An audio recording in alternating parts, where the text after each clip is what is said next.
Maugham सिरीजमध्ये तुम्हा सर्वांचं स्वागत आहे. तुमचं बाळ सतत रडतंय का? कधी-कधी बेबीज रडूनच आपल्याला काही सांगत असतात.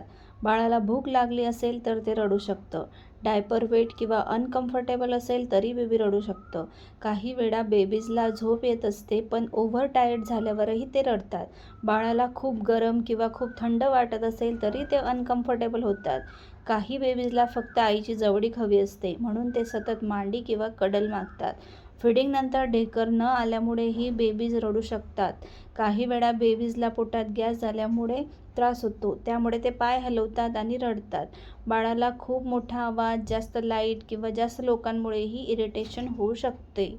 काही बेबीजला कपडे अनकम्फर्टेबल वाटले किंवा जास्त रॅप केलं तरी ते रडू शकतात.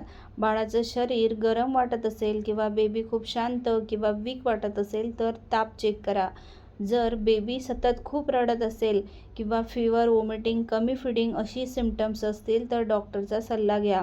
प्रत्येक रडण्यामागे काहीतरी कारण असतं. हळूहळू आईला बाळाचे सिग्नल समजू लागतात. न्यू मॉमने स्वतःला पॅनिक करू नये. थोडा पेशन्स आणि लव खूप इम्पॉर्टंट असतं.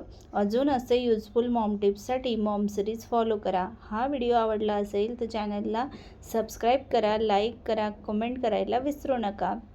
Happy parenting. Bye.